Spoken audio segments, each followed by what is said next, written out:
Oi, tudo bem, pessoal? Quanto tempo que não nos vemos? Quanto tempo que eu não faço um videozinho para vocês?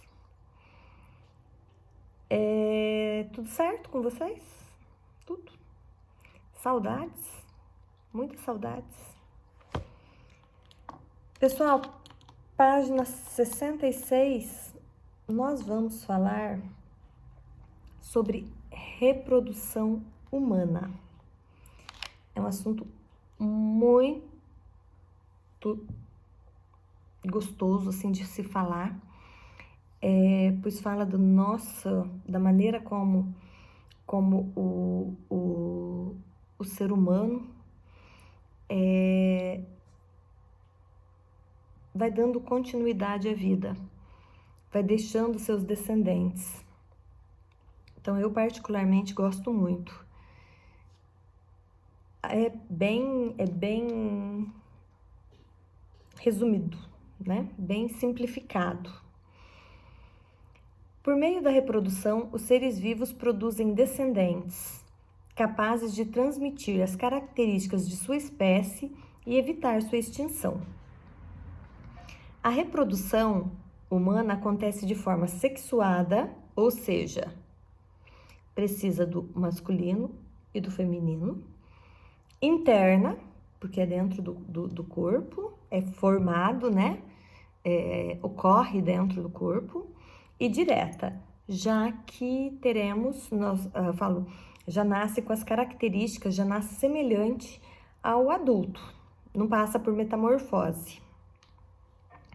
A anatomia dos sistemas reprodutores feminino e masculino são diferentes e especializadas para a reprodução, fecundação e maturação dos descendentes da espécie.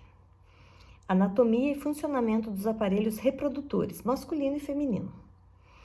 O sistema reprodutor humano é um conjunto de órgãos e estruturas do corpo humano, responsável pela identificação do sexo de uma pessoa e pela reprodução da espécie. O sistema reprodutor, através da produção dos hormônios masculino e feminino, ele que nos dá as características secundárias. O que seriam as características secundárias? No menino, o aumento, o surgimento de pelos no rosto, que são as barbas, o engrossamento da voz, o aumento da massa muscular, tem outras coisas, são secundárias. E nas meninas, desenvolvimento de mamas, o quadril fica mais largo, formato do corpo mais arredondado. Isso são características secundárias, porque as primárias são masculino e feminino. E através disso, nós conseguimos diferenciar, saber se é um menino ou se é uma menina, certo?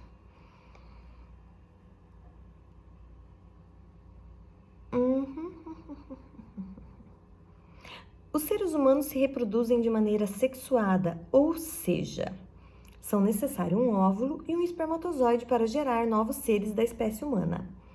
Os órgãos do sistema respiratório e digestivo são os mesmos em todos os seres humanos, mas o sistema reprodutor humano varia de acordo com o sexo do indivíduo. Aí nós temos sistema reprodutor masculino, órgãos femininos. O masculino tem bexiga, uretra, pênis, epidídimo, testículo, canais deferentes, próstata e vesícula seminal. O feminino temos fimbrias, ovário, colo, vagina, endométrio, ovário, útero e as trompas de Falópio. Nós vamos depois, com o tempo, falando de cada uma delas separada. O sistema reprodutor masculino produz os espermatozoides, células que são conduzidas para o aparelho reprodutor feminino, a fim de fecundar o óvulo. Os órgãos envolvidos nesse processo são pênis, órgão que faz parte do sistema reprodutor e urinário masculino. No seu interior está localizada a uretra, pela qual passa a urina e é conduzido o sêmen, que contém os espermatozoides. Ou seja, pela uretra passa tanto a urina quanto o sêmen. O que é o sêmen? Sêmen é aquele líquido viscoso aonde contém os espermatozoides. Espermatozoides são células de reprodução masculina. Tudo bem? O pênis possui a extremidade dilatada, chamada glande, que é recoberta pelo prepúcio. Os tecidos que formam o pênis são bastante vascularizados, ou seja, ele recebe muita irrigação, muito sangue. Por isso, durante a excitação sexual, esse órgão recebe uma grande quantidade de sangue e fica, ereto, o que facilita a sua penetração na vagina. Bolsa escrotal, cavidade que aloja e protege os testículos. Tem toda uma relação com temperatura, porque senão os óvulos não resistem, tá bom? Testículos. O que são os testículos? São as gônadas nas quais ocorrem a produção dos espermatozoides e também da testosterona, hormônio sexual masculino. Epidídimo, tubo formado por um canal emaranhado que coleta, armazena e conduz o espermatozoide até o seu amadurecimento. Como assim o seu amadurecimento? Ele é, digamos, produzido e ele precisa passar por um amadurecimento.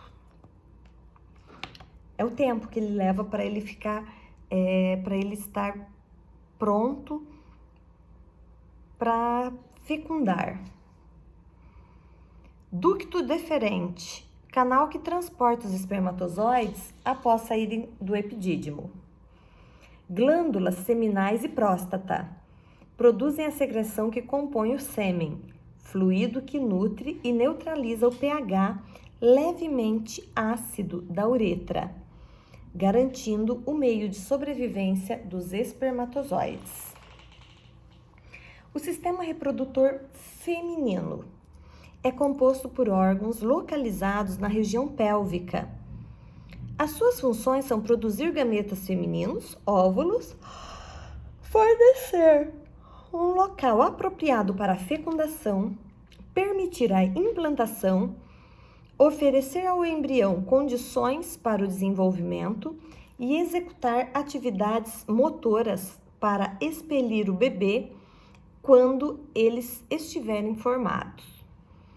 Os órgãos que compõem são vulva ou pudendo feminino, conjunto de estruturas que formam o aparelho reprodutor feminino externo, composto por lábios vaginais, orifício da uretra, abertura da vagina e clitóris.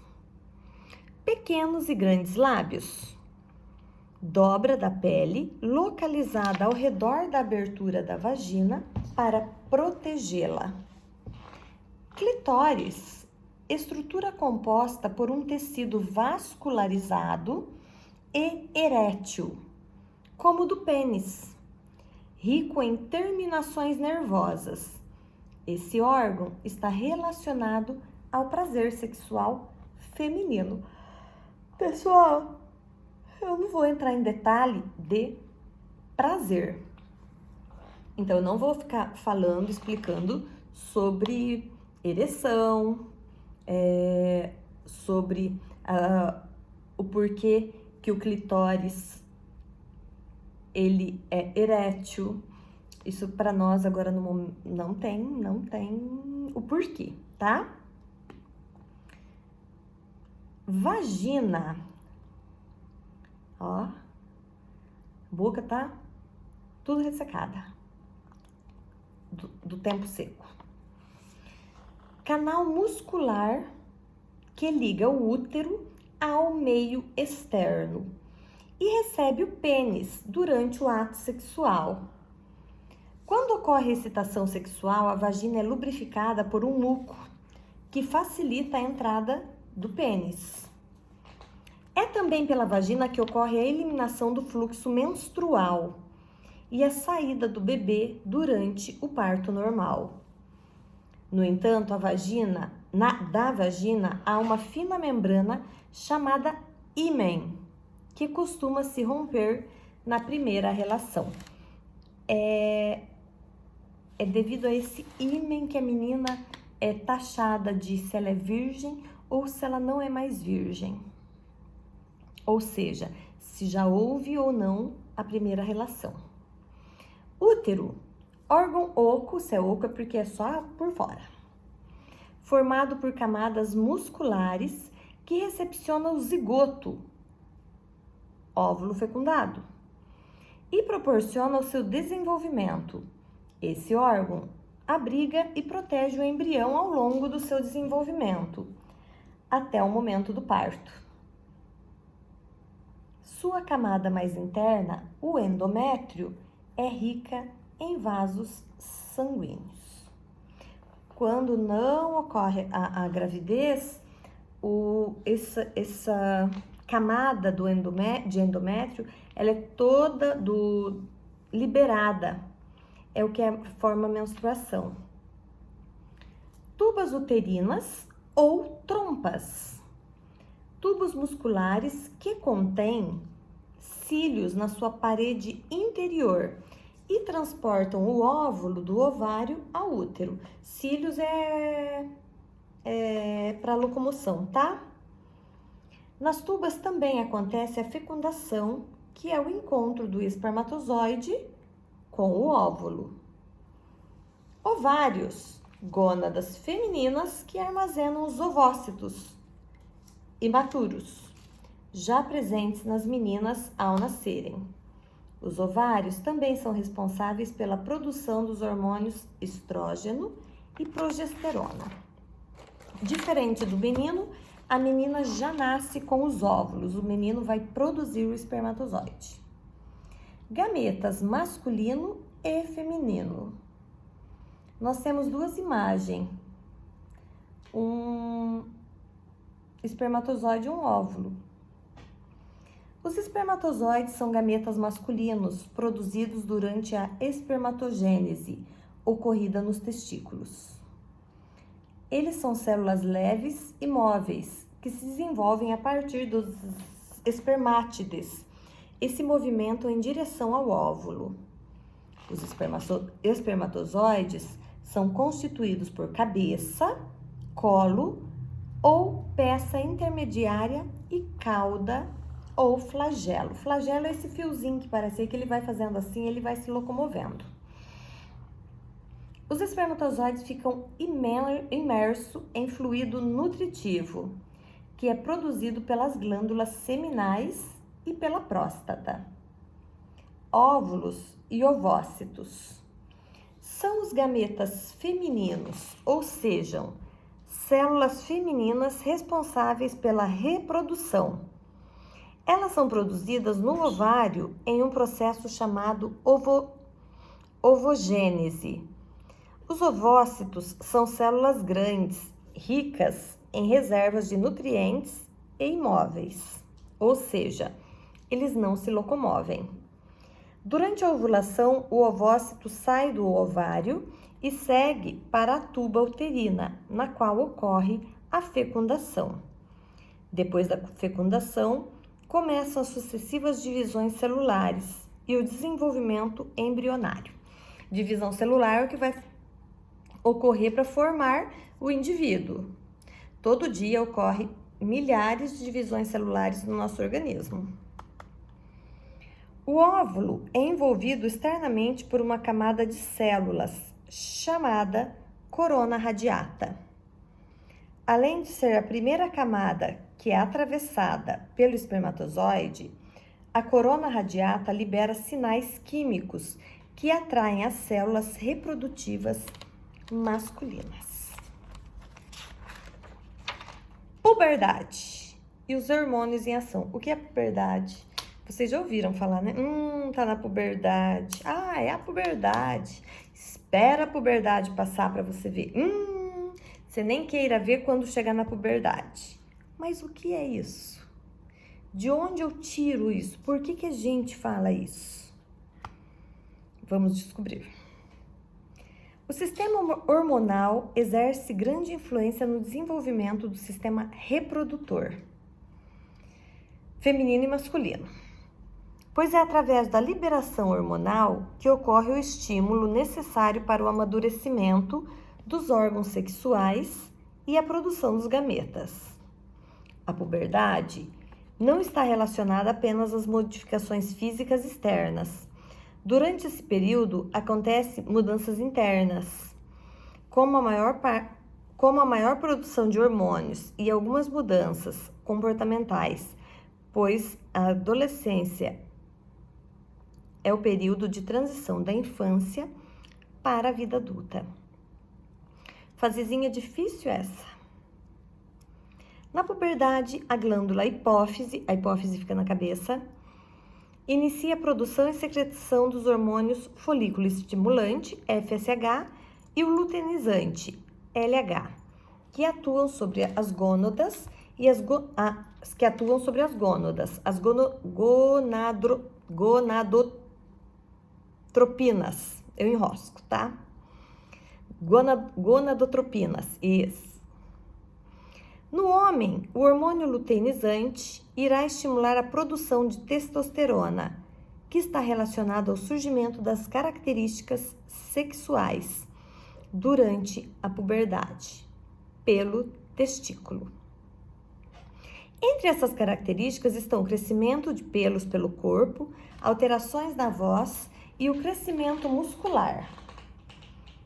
O hormônio folículo estimulante, o FSH, irá estimular a produção de espermatozoides pelos testículos. Ciclo menstrual. Quem nunca ouviu falar em ciclo menstrual? Todo mundo, né, gente? Todo mundo.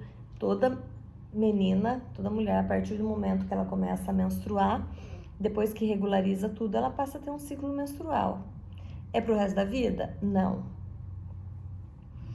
O ciclo menstrual começa no primeiro dia da menstruação e compreende uma sequência de eventos sobre influência hormonal que tem a finalidade de preparar o organismo para uma possível gravidez. Comumente, o ciclo menstrual dura aproximadamente 28 dias. Entretanto, existem ciclos mais curtos, de 21 dias, e mais longos, de até 35 dias, que ainda são considerados normais. Como já vimos, as meninas nascem com ovócitos imaturos no interior dos ovários. Contudo, a partir da puberdade, eles começam a se desenvolver gradualmente, um a cada ciclo menstrual. Não digamos, amadurece mais vários óvulos, tá? No começo do ciclo menstrual, os hormônios LH e FSH estão em baixas concentrações no organismo. A hipófise inicia a síntese do FSH, que atua sobre os ovários e estimula o desenvolvimento de um dos ovócitos imaturos. Cada ovócito imaturo é protegido por uma camada de células que formam um folículo ovariano. Essas células produzem o estrogênio, hormônio que atua no útero e promove o desenvolvimento de sua camada mais interna. Endométrio prepara-o para uma possível gravidez. Assim ocorre o aumento de número de vasos sanguíneos, que aumenta a espessura dessa camada. Próximo ao 14º dia do ciclo, ocorre um aumento da produção de LH, que atua sobre o folículo ovariano.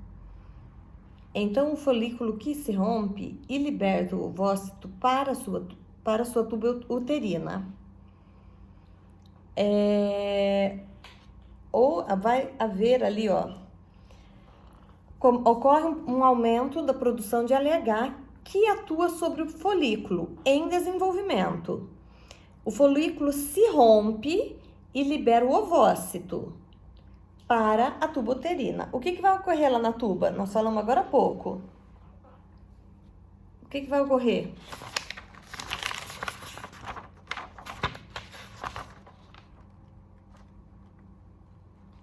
Tubos musculares que contêm cílios na sua parede interior e transportam o óvulo do ovário à uretra.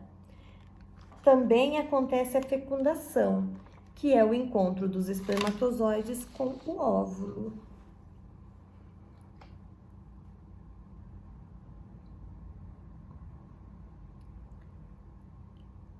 Esse processo é chamado ovulação, e o período próximo à ovulação chama-se período fértil.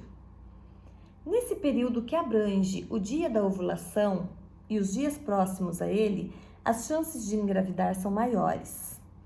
Dentro do corpo da mulher, os espermatozoides ficam viáveis por 2 ou 3 dias, enquanto o ovócito pode ser fecundado por até 2 dias. Assim, podemos considerar que nos 3 dias anteriores e nos 3 posteriores à ovulação, as chances de ocorrer gravidez são maiores. Esse é o período fértil da mulher.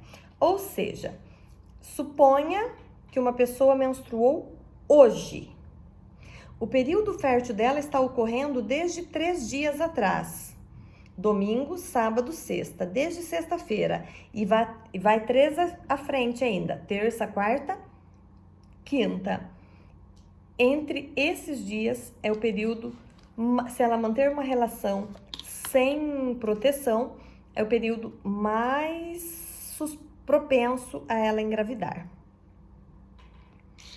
O folículo ovariano que se rompeu transforma-se, após a ovulação, em uma estrutura glandular chamada corpo amarelo ou corpo lúteo, que produz progesterona, a qual auxilia na manutenção do endométrio, mantendo-o espesso caso ocorra a fixação do embrião.